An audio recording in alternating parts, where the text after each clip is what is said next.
दीपक 12 नाम का संत पलटू के इस सूत्र से आज एक नई प्रवचन माला शुरू हो रही है।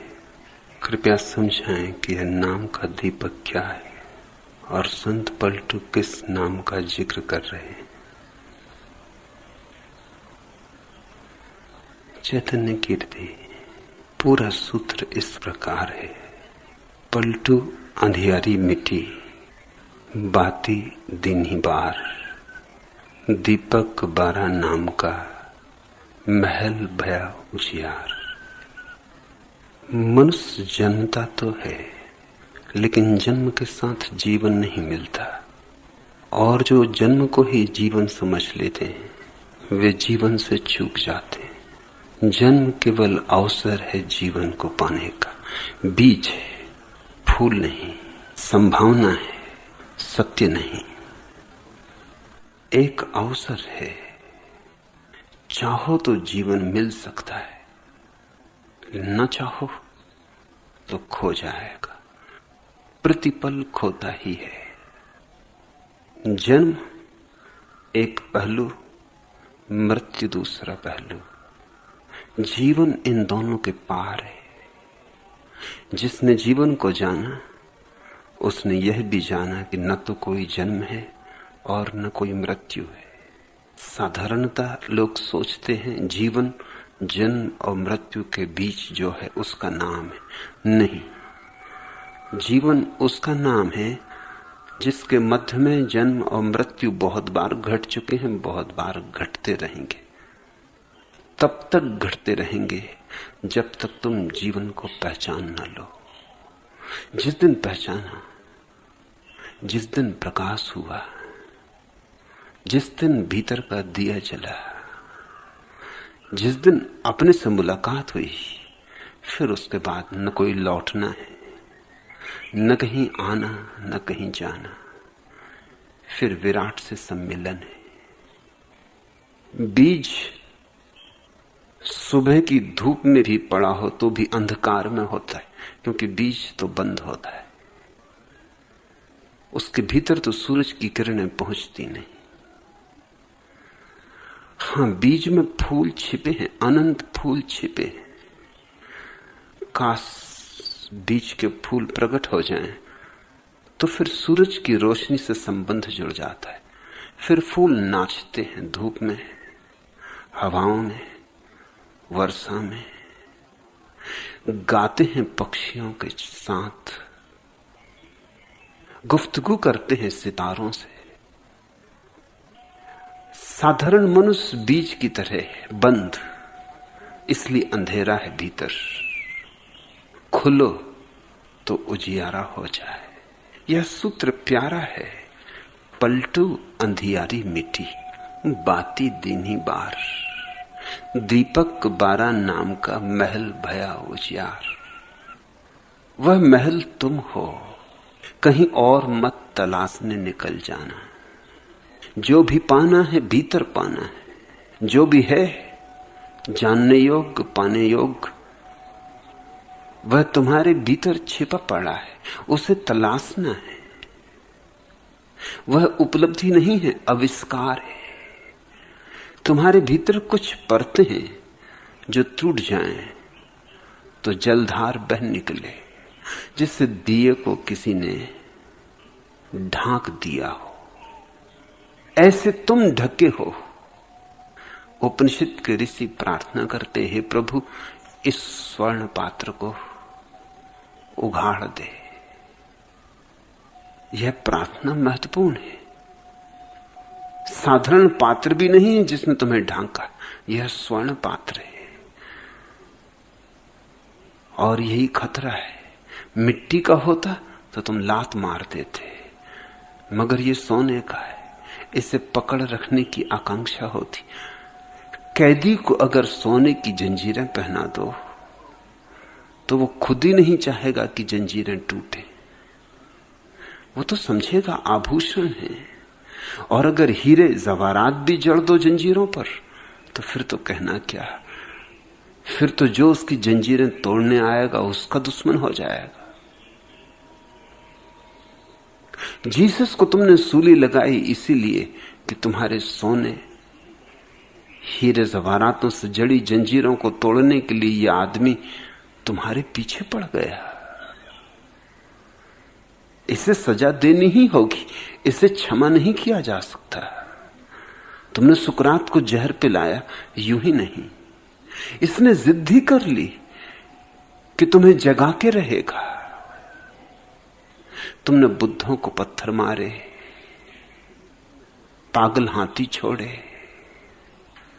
तुमने किस तरह सताया है उनको जिनकी एकमात्र अभीप्सा थी कि तुम्हारे जीवन का अंधकार टूट जाए, जो तुम्हारे लिए जी रहे थे, क्योंकि जिनका अपने जीवन का कार्य तो पूरा हो चुका था, जो तुम्हारे लिए, सिर्फ तुम्हारे लिए शरीर में आबद्ध थे, उनका फूल तो खिल चुका था।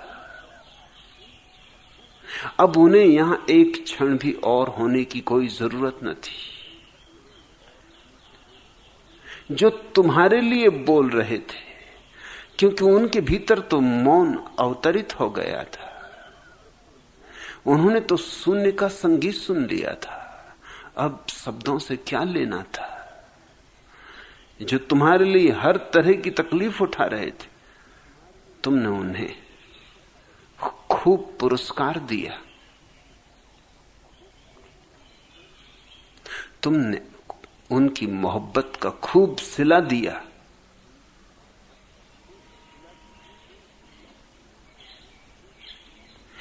मुट्ठियों में खाक लेकर दोस्त आए बाद दफ, जिंदगी भर की मोहब्बत का सिला देने लगे।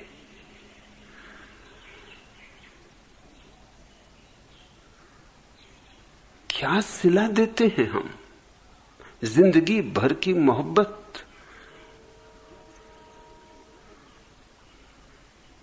और किसी के मुंह से यह भी ना निकला कि इन पे खाक ना डालो, और किसी के मुंह से यह भी ना निकला मेरे दफन के वक्त इन पे खाक ना डालो। इन्होंने आज ही बदले हैं कपड़े, आज ही हैं ये नहाए हुए। आखिरी विदा हम देते हैं, मुट्ठियों में खाक लेकर कब्र पर डाल देते। जिंदगी भर का सिला देने लगे। क्या सिला दिया? खूब सिला दिया। लेकिन कम से कम मर जाता है कोई तब तुम ये पुरस्कार देते हो, मगर तुम जीसस और सुकरात और मंसूर के लिए इतना भी न ठहर सके कि आज नहीं कल मर ही जाएंगे। तुम इतने आतुर हो उठे कि तुमने उन्हें खुद ही मार डाला। जरूर उन्होंने कोई जघन्य अपराध किया होगा। यह था उनका जघन्य अपराध कि तुम अपने अंधेरे में मशगूल हो। तुमने अपने अंधेरे को ही जिंदगी का पर्याय समझ लिया और वे तुम्हारा अंधेरा तोड़ने लगे और वे तुम्हारे भीतर का दिया जलाने लगे। वे तुम्हारे खिड़की द्वार दरवाजे खोलने लगे। वे कहने लगे, उग आया है सूरज, उठो। कि पक्षियों ने गीत गाए, कि फूल खिल गए हैं, बाहर आओ। लेकिन तुम भीतर अपनी अंधेरी गुफाओं में रहने के इतने आदी हो गए हो जन्मों जन्मों से कि बाहर आने में तुम डरते हो, घबराते हो, भयभीत होते हो। ऐसे अंधियारा मिटेगा नहीं। पलटू अंधियारी मिटी मिट सकती है।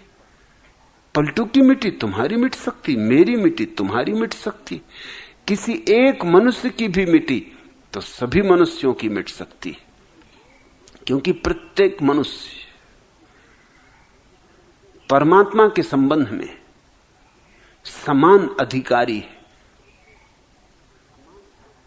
जरा भी भेद नहीं। इसलिए भूल जाओ इस धारणा को कि कोई अवतार होते, कोई तीर्थंकर होते, कि कोई ईश्वर पुत्र होते हैं, कि कोई पैगंबर होते। यह तुम्हारी चालबाजी है, बचने का ढंग है। ये भी कह दिया कि कृष्ण तो अवतार, कि बुद्ध तो अवतार, कि महावीर तो तीर्थंकर, कि जीसस तो ईश्वर पुत्र, कि मोहम्मद तो पैगंबर। हम साधारण जन, इनके जीवन में हो गया होगा उजियाला, क्योंकि ये विशिष्ट थे। ये परमात्मा के घर से अलग ही ढंग से बन के आए थे।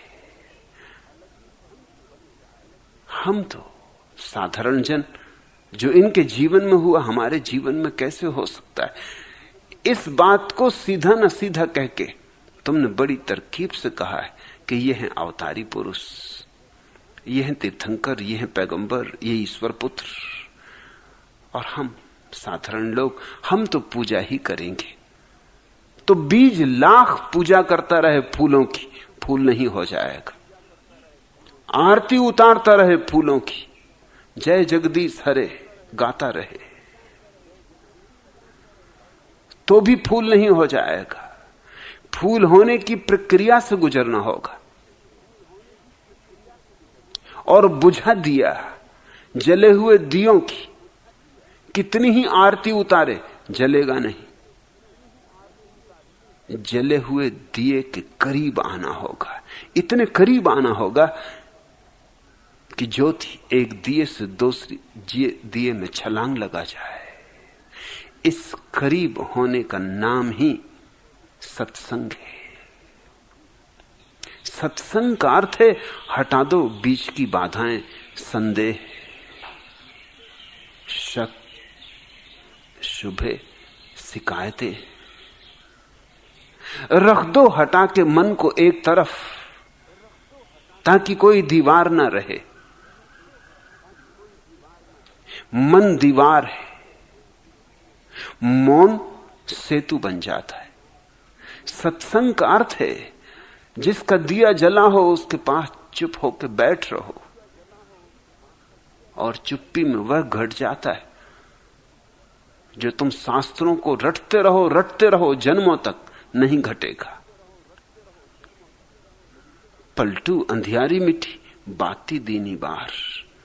जल गया दिया, अंधियारा मिट गया। और कैसे ये अंधियारा मिटा, कैसे ये दिया जला? दीपक 12 नाम का। इस शब्द को, नाम को ठीक से समझ लेना, इससे बड़ी भ्रांति हो सकती। सूफियों ने परमात्मा को 100 नाम दिए, लेकिन जब तुम उनकी फेहरिस्त पढ़ोगे तो तुम चकित होगे। फेहरिस्त में केवल 99 नाम है। कहते हैं कि 100 नाम दिए, मगर जब फेहरिस्त की गिनती करोगे तो हमेशा 99 पाओगे। क्यों? क्योंकि 100वां नाम, असली नाम तो बोला नहीं जा सकता, है वहां मौजूद, मगर उसे पढ़ना हो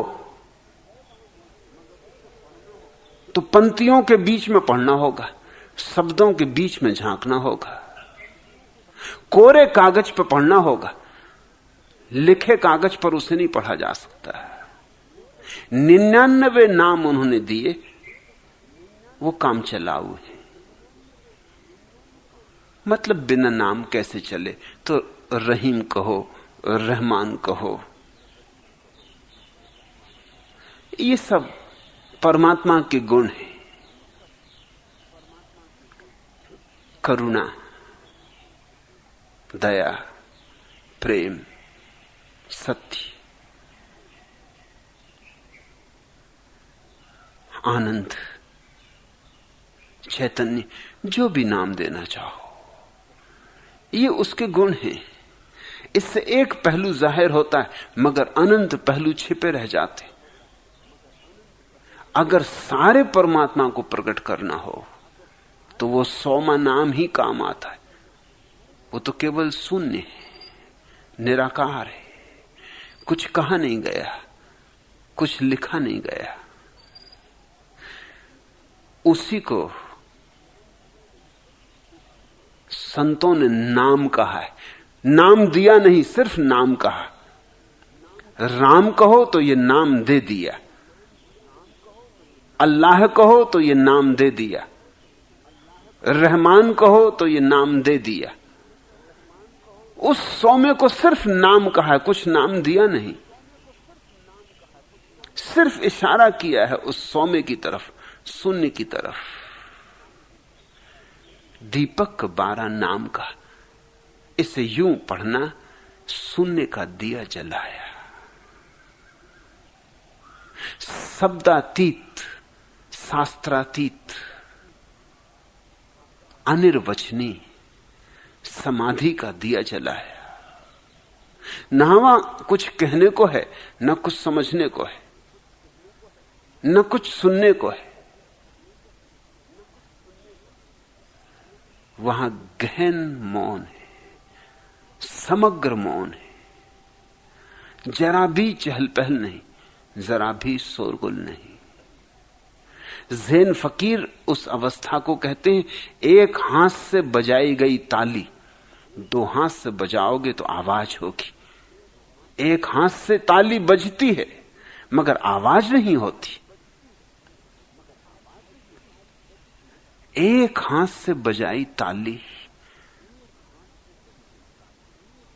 या जैसा कि इस देश की परंपरा कहती कि वहां अनाहत नाद सुना जाता है। ये अनाहत शब्द ठीक वही कहता है जो एक हाथ की ताली। अनाहत शब्द बना है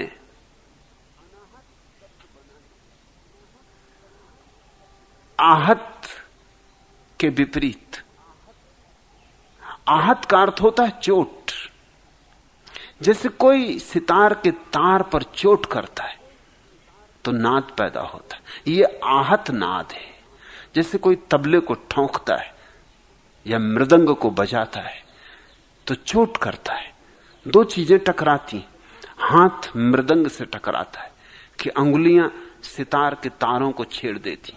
ये आहत नाद है, यह द्वंद्व है, इसमें 2 है, इसमें संघर्ष है।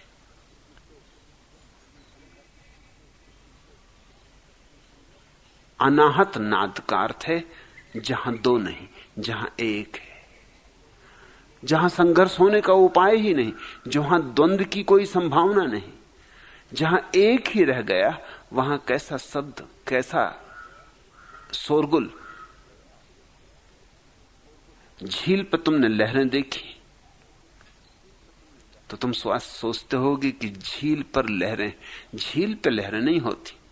लहरें तो हवाओं के कारण होती, मगर हवाएं दिखाई नहीं पड़ती, इसलिए तुम झील में सोच लेते हो, तुम झील को जिम्मेवार ठहरा देते हो। ये हवा चोट कर रही है झील पर, इसलिए झील पर लहरें, ये आहत नाद है। अगर सारी हवाएं बंद हो जाएं या खो जाएं, फिर झील पर अनाहत नाद होगा, फिर कोई लहर ना उठेगी, जरा सी भी लहर ना उठेगी। झील फिर दर्पण हो जाएगी और उस दर्पण में सारा आकाश झलकेगा, जो है वैसा ही झलकेगा जैसा है। लहरों के कारण खंडित हो जाता है, टूट फूट जाता है, विकृत हो जाता है। तुम्हारे भीतर शून्य जब पैदा हो जाए तो दिया जलता है, रोशनी हो उठती। सब अंधेरा द्वंद्व के कारण है। जब तुम निर्द्वंद हो जाओ तो रोशनी पैदा हो जाती, और फिर महल में उजियारा ही उजियारा है, और ऐसा उजियारा जो शुरू तो होता है लेकिन समाप्त नहीं होता। बुद्ध ने कहा है, संसार का कोई प्रारंभ नहीं, अंत है, और निर्वाण का प्रारंभ है, अंत नहीं। अंधेरे का कोई प्रारंभ नहीं, अंत है। प्रकाश का प्रारंभ है, कोई अंत नहीं। एक बार जाना कि सदा के लिए तुम्हारा हुआ। और उस प्रकाश की घड़ी में तुम झोंपड़े के वासी नहीं रह जाते, महल भया उजियार। उस प्रकाश में तुम सम्राट हो जाते हो। उस प्रकाश में तुम्हें दिखाई पड़ती है अपनी भगवत्ता। उससे ऊपर तो कुछ और नहीं। अहम ब्रह्मास्मि का उद्घोष हो उठता है। अनल हक की टेर उठाती। उससे बड़ी न कोई संपदा है, न कोई साम्राज्य, न कोई शक्ति है। ये कैसे जले दिया। सत्संग भूमि का है। जैसे बीज को भूमि में डालना होता, बिना भूमि में डाले ये अंकुरित नहीं होगा। सत्संग भूमि का है, भूमि है, मगर अकेले भूमि में डाल देने से कुछ ना होगा। थोड़ी जलधार भी पहुंचानी होगी, थोड़ा रस भी देना होगा, क्योंकि सूखा बीज गीला हो, आर्द्र हो। सत्संग काफी नहीं है, श्रद्धा भी चाहिए। श्रद्धा आर्द्र करती। सत्संग तो तार्किक भी कर सकता है, मगर दिखाई ही पड़ता है कि सत्संग कर रहा है, होता नहीं, क्योंकि उसके पास हृदय कहां, गीलापन कहां, प्रेम की स्निग्धता कहां। वो रूखा का रूखा रह जाता। तर्क बड़ी रूखी चीज है। तर्क ऐसे है जैसे रेत, और रेत से जैसे कोई तेल निचोड़ना चाहे, तब इसमें रेत का क्या कसूर है। तेल तो निचोड़ेगा नहीं, क्योंकि रेत में तेल है नहीं। तर्क तो रेत की भांति है, रेगिस्तान की भांति है।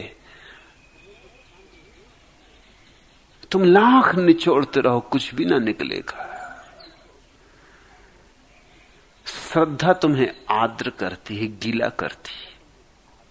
जो बीज जन्मों जन्मों से सूखा है, उसे गीला करना होगा। इसलिए भूमिका हो सत्संग की, श्रद्धा की जलधार हो।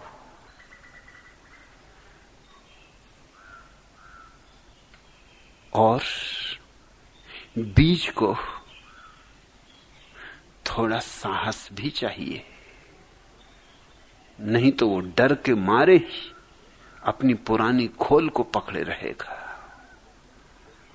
लोग अपनी पुरानी खोलों को क्यों पकड़े हुए? भय के कारण, कि पता नहीं अज्ञात कैसा हो। माना कि ज्ञात कुछ बहुत सुखपूर्ण नहीं है, मगर कम से कम ज्ञात तो है, परिचित तो है, जाना माना तो है। अनजान रास्ते पर चल पड़ना, और इससे ज्यादा अनजान क्या बात होगी कि जिस बीज में कभी अंकुरण नहीं हुआ है, वो अचानक अंकुरित हो उठे। और अंकुरित होने के लिए छाती चाहिए, क्योंकि बीज को टूटना पड़ेगा तभी अंकुरित हो सकता है। फूटेगा तो ही अंकुरित होगा। और टूटने की हिम्मत मरने की हिम्मत है, इसलिए समर्पण चाहिए। शिष्य को मरना होता है सद्गुरु के साथ। सद्गुरु में पुराने शास्त्र कहते हैं आचार्यो मृत्यु। वो जो गुरु है मृत्यु जैसा है भी, बात सच है।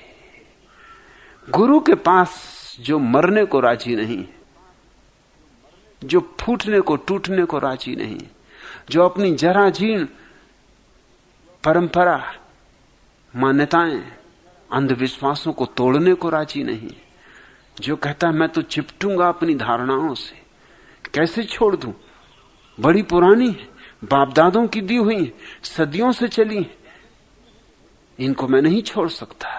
मैं तो हिंदू ही रहूंगा, मैं तो मुसलमान ही रहूंगा, मैं तो जैन ही रहूंगा।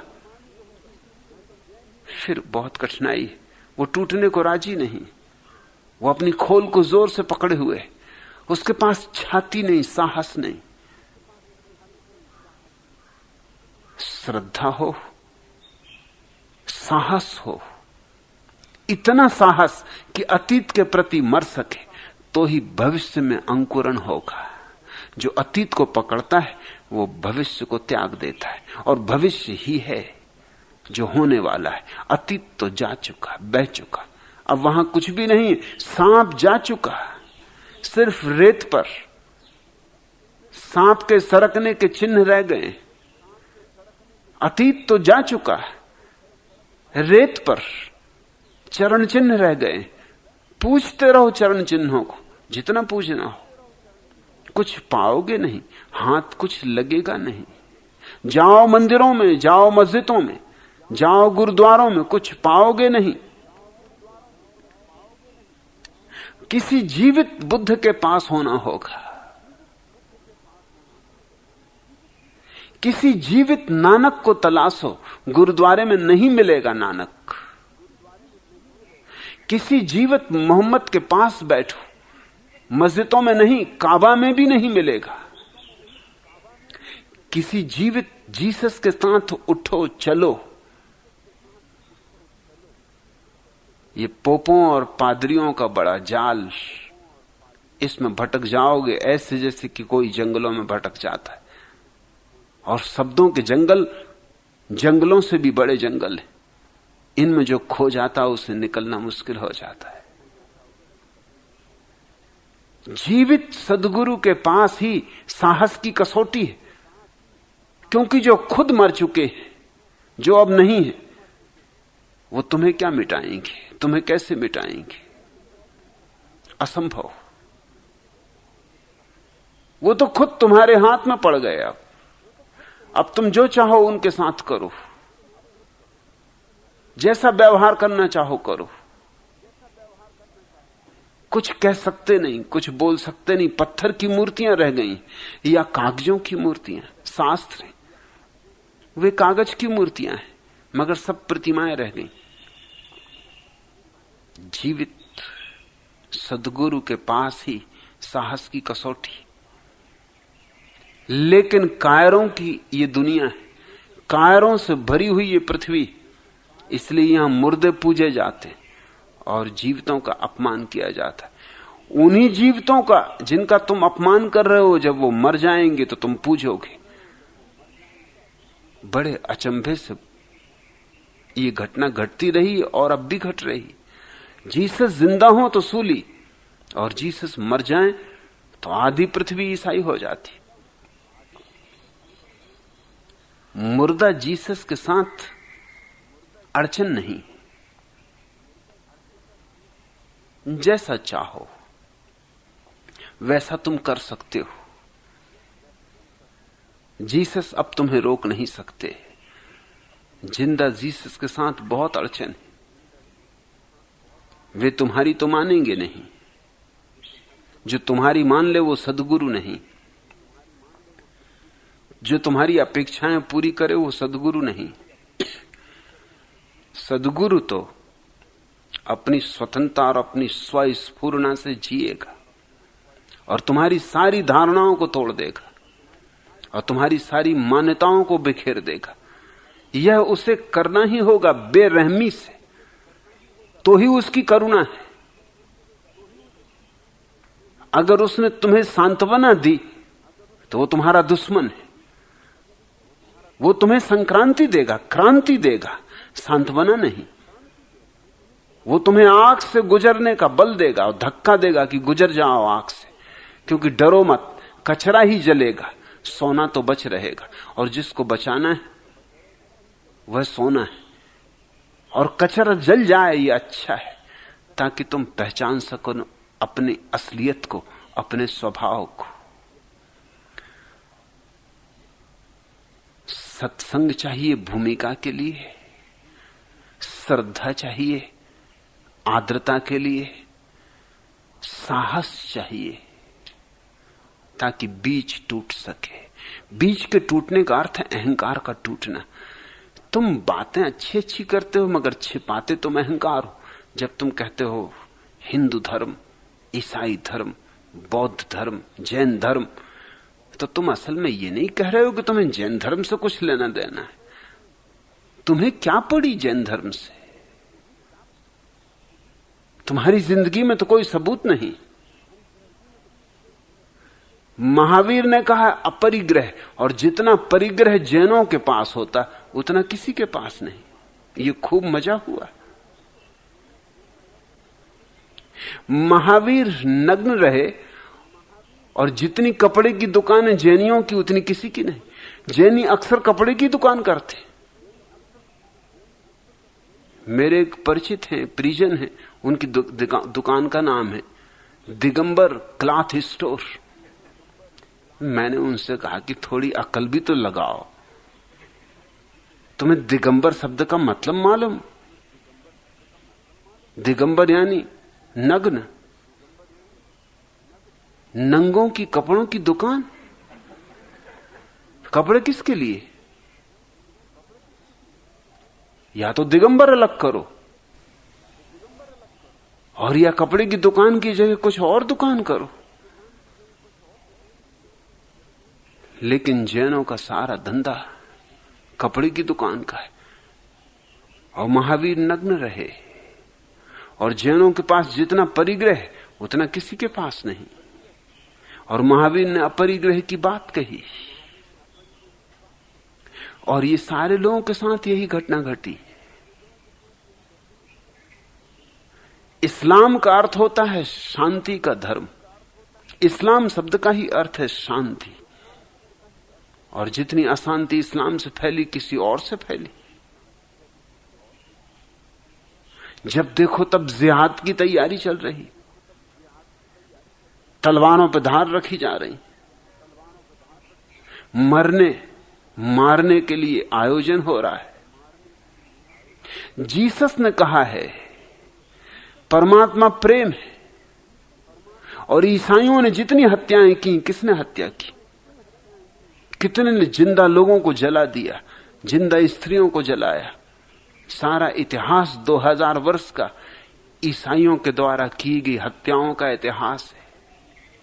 और ईश्वर प्रेम है, और प्रेम का ये परिणाम है।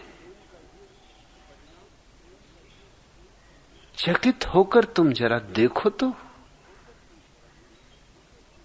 कि तुम्हारा इन धर्मों से कुछ प्रयोजन है, कुछ लेना देना है। हिंदू कहते हैं जगत माया, और जितने जोर से हिंदू जगत से चिपटते हैं शायद ही दुनिया में कोई चिपटता हो। जितने जोर से हिंदू पैसे को, धन को, प्रतिष्ठा को पकड़ते हैं उतना दुनिया में कोई भी नहीं पकड़ता। ये मेरा रोज का अनुभव है।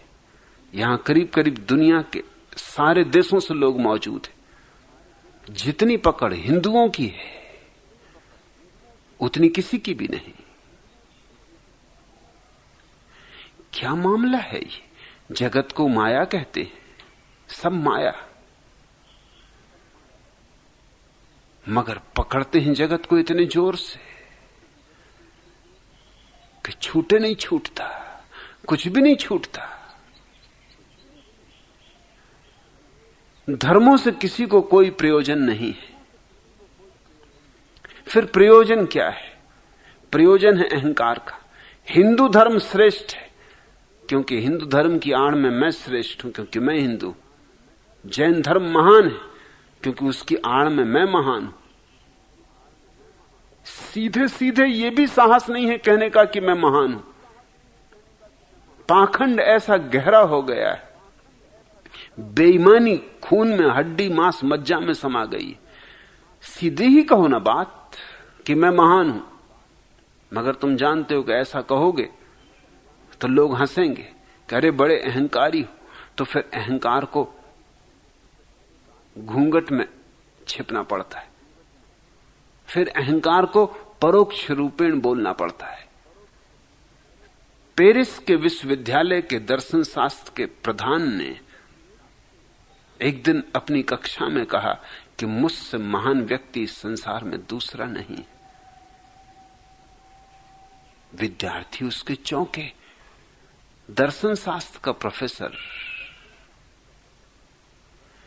विश्वविद्यालय में बड़ी दयनीय अवस्था में होता है, क्योंकि कौन पढ़ने जाता दर्शन शास्त्र। दर्शन शास्त्र के विभाग करीब करीब खाली पड़ गए। या तो लड़कियां पढ़ने जाती जिनको सिर्फ डिग्री चाहिए ताकि अच्छे घर में शादी हो सके, और या कुछ सिर फिरे लोग पढ़ने जाते जिनको जिंदगी में भूखा मरने का शौक है। नहीं तो कौन पढ़ने जाता है। विज्ञान पढ़ते हैं लोग, डॉक्टरी पढ़ते हैं लोग, इंजीनियरिंग पढ़ते हैं लोग। दर्शन शास्त्र पढ़ के क्या करेंगे? मक्खियां मारनी। विद्यार्थी चौंके। एक विद्यार्थी ने खड़े होकर कहा कि आप और ऐसा कहते, और आप इतने बड़े तर्कशास्त्री, और आप ऐसी भूल कर रहे हैं, अपने को दुनिया का सबसे महान व्यक्ति कह रहे हैं। किस आधार पर? क्या प्रमाण? उसने कहा प्रमाण। उसने अपनी डेस्क से दुनिया का नक्शा निकाला, बोर्ड पे टांगा, अपनी छड़ी उठाई और कहा कि मैं तुमसे पूछता हूं कुछ प्रश्न, उससे सिद्ध हो जाएगा। मैं तुमसे पूछता हूं दुनिया में सबसे श्रेष्ठ देश कौन सा है?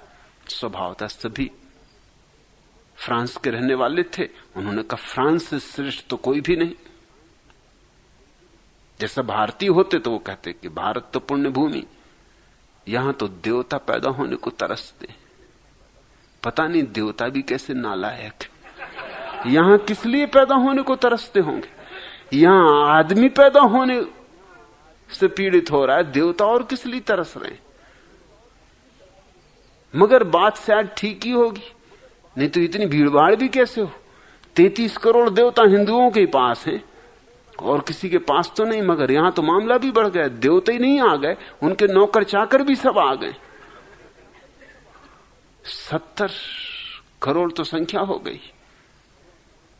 देवता अपने मित्रों इत्यादि को भी ले आए हैं, दिखता दानवों इत्यादियों को भी ले आए हैं। अकेले नहीं आए, भीड़ भड़क्के के साथ आ गए। अगर भारत होता है तो कोई नहीं कहता कि फ्रांस दुनिया का सबसे श्रेष्ठ देश है। मगर फ्रांसीसी ही थे तो ये उनके अहंकार का हिस्सा है, जैसा भारतीयों के अहंकार का हिस्सा, जैसे चीनियों का। दुनिया में सबके अपने अहंकार हैं, मगर वही बात, भेद कुछ भी नहीं।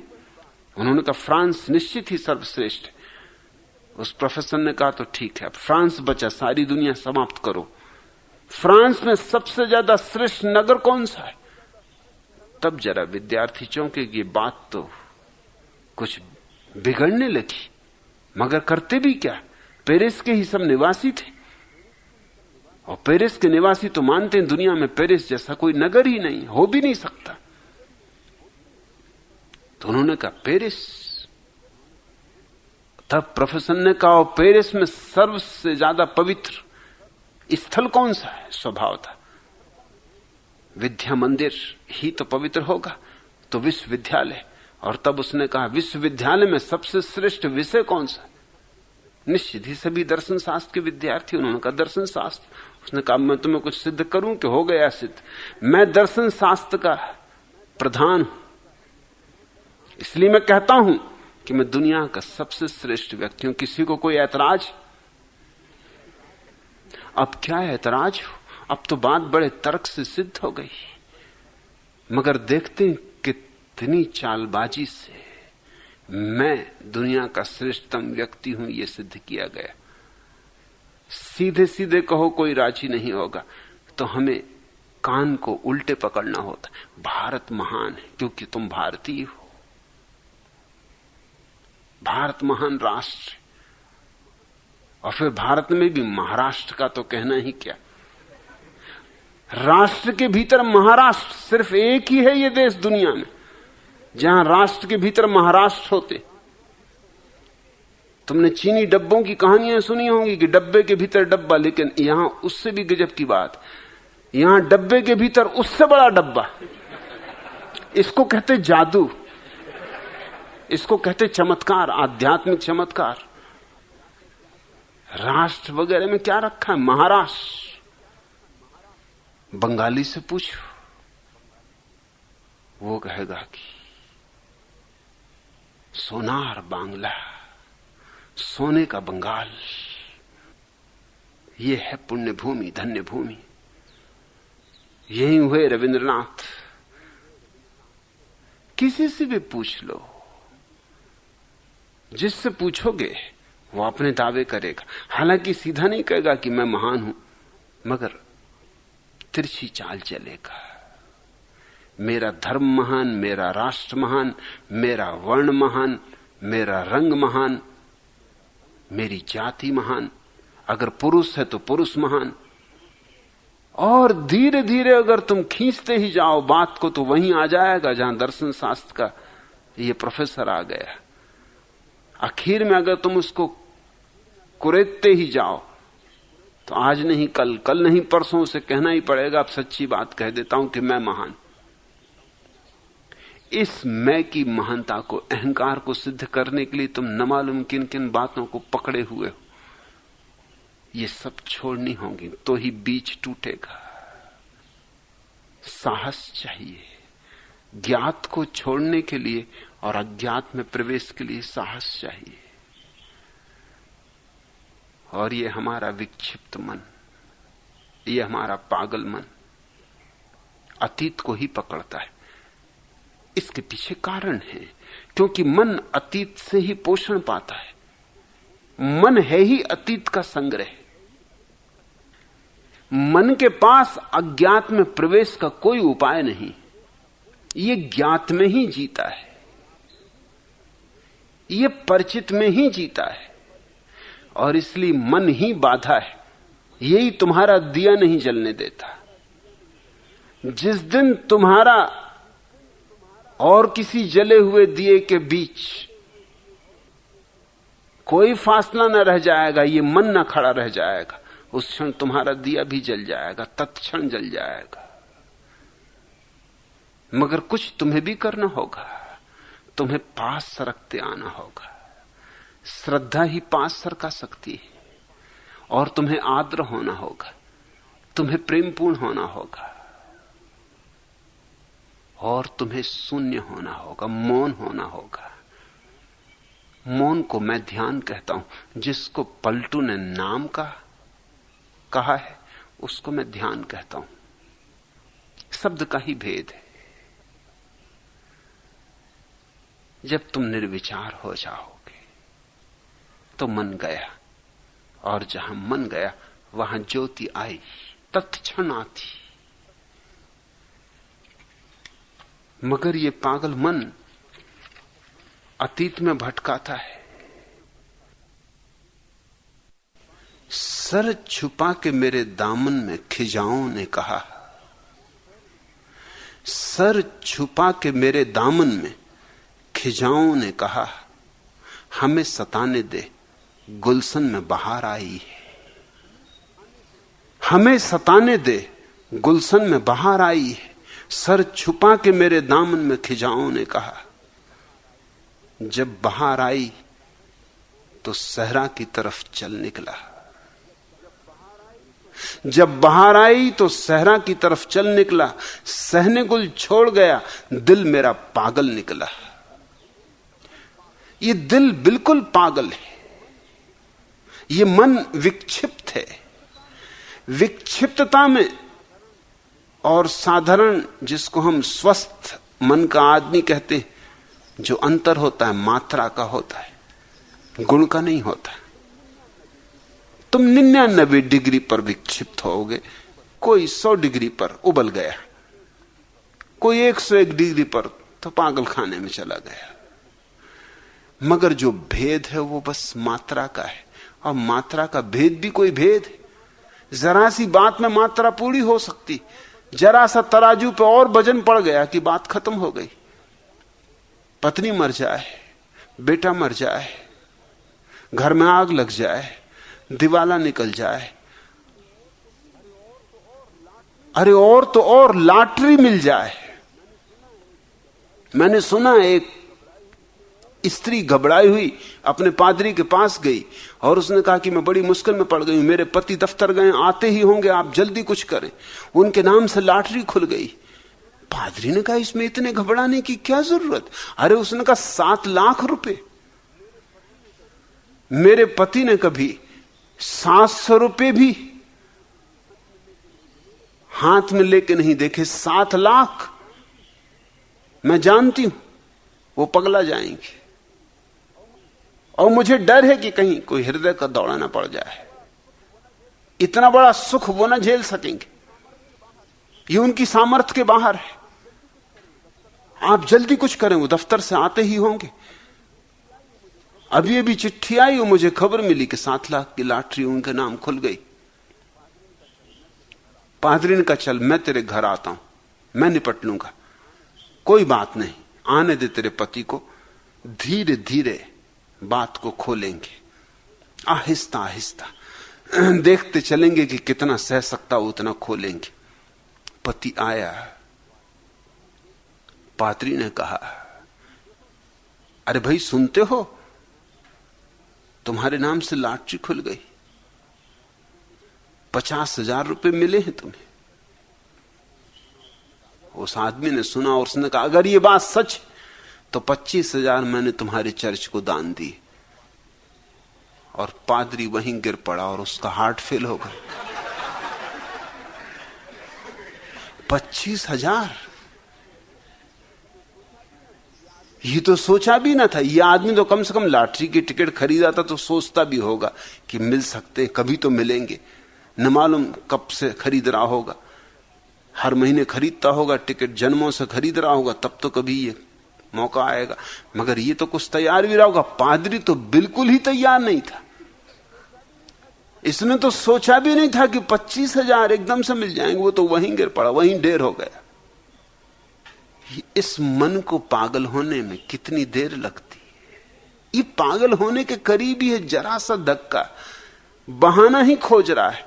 सर छुपा के मेरे दामन में खिजाओं ने कहा हमें सताने दे, गुलशन में बाहर आई है। जब बाहर आई तो सहरा की तरफ चल निकला, जब बाहर आई तो सहरा की तरफ चल निकला। सहने गुल छोड़ गया, दिल मेरा पागल निकला। जब बाहर आई तो सहरा की तरफ चल निकला। जब बाहर आई तो जब उसे ढूंढने निकले तो निशा तक न मिला। जब उसे ढूंढने निकले तो निशा तक न मिला। दिल में मौजूद रहा, आंख से ओझल निकला।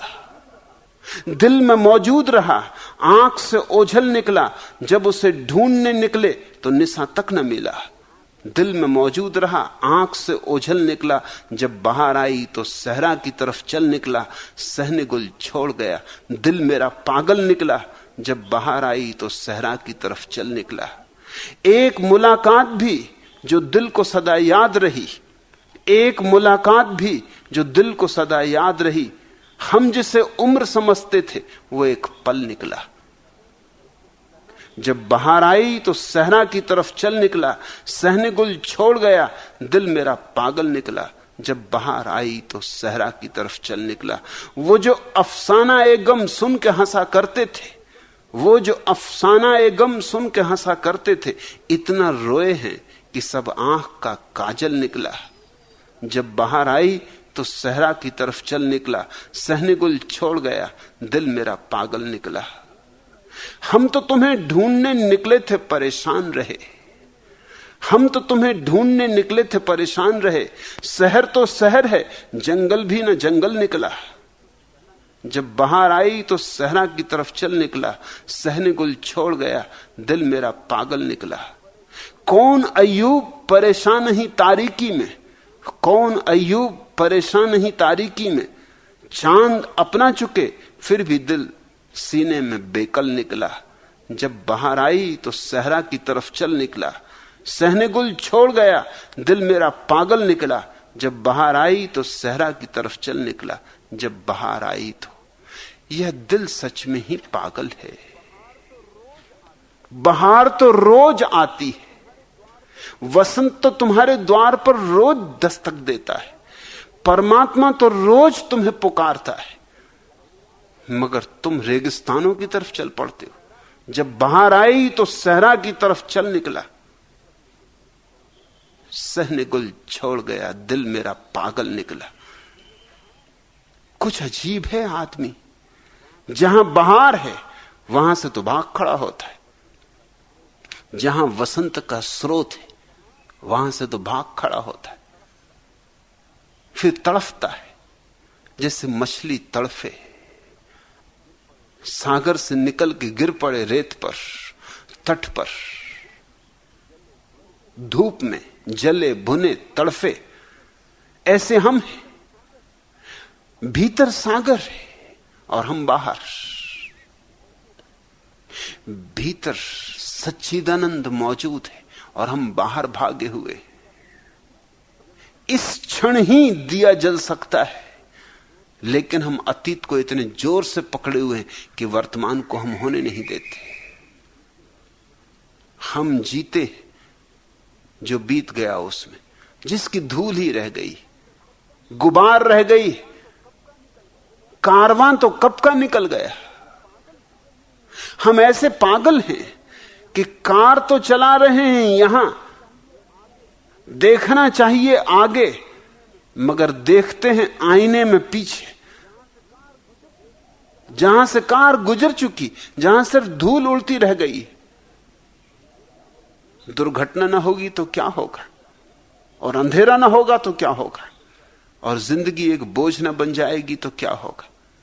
कैसे तुम्हारे पैरों में नृत्य आए और कैसे तुम्हारे जीवन में रोशनी हो।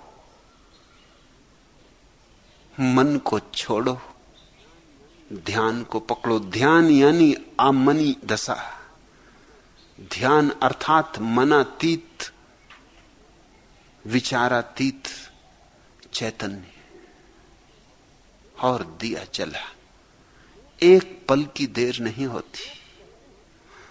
लोग कहते हैं कि परमात्मा के जगत में देर है, अंधेर नहीं। मैं तुमसे कहता हूं यह बात गलत है, यह कहावत गलत है। न देर है न अंधेर है, क्योंकि देर हो गई तो अंधेर हो गया। और क्या अंधेर होगा? अभी आग में हाथ डालो अभी जलता है, कोई अगले जन्म में चलेगा। अभी ध्यान करो, अभी परमात्मा उपलब्ध होता है। परमात्मा कोई वायदे थोड़ी करता कि आऊंगा कल, कि आऊंगा परसों। परमात्मा तो आया ही हुआ है। तुम जरा आंख खोलो, सूरज तो निकला ही हुआ है, लेकिन तुम पर्दों में छिपे बैठे हो, आंखें बंद कर रखी और रो रहे हो। और इतना रो रहे हो कि सब आंख का काजल निकला। अंधे हो गए हो रोते रोते। जरा आंख खोलो, जरा पुनर्विचार करो, एक बार फिर से निरीक्षण करो कि अगर तुम्हारी जिंदगी में दुख ही दुख है तो तुमने कोई बुनियादी भूल की है। तुम वहां खोज रहे हो सुख जहां सुख नहीं, और वहां पीठ किए हो जहां सुख है। इसके पहले कि कोई संसार में यात्रा करने निकले, अपने भीतर तो खोज लेना चाहिए। हां, भीतर न मिले तो फिर संसार में यात्रा करो, फिर कहीं और खोजो, खोजना ही पड़ेगा। मगर जिसने भी भीतर झांका है उसने पा ही लिया, उसे खोजने कहीं जाना ना पड़ा। दुनिया में अगर कोई सिद्धांत ऐसा है जो निरपवाद रूप से सत्य है तो वह यह सिद्धांत है कि जिसने भी भीतर खोजा उसने सदा पाया, और जिसने बाहर खोजा उसने कभी नहीं पाया। एक ऐसा उदाहरण नहीं कि बाहर खोजकर किसी ने आनंद पाया हो, अमृत पाया हो, और एक उदाहरण ऐसा नहीं कि किसी ने भीतर खोजा हो और न पाया हो। इससे बड़ा निरपवाद कोई नियम नहीं है। एस धम्मो सनातनो, यही सनातन धर्म है, यही आधारभूत नियम है।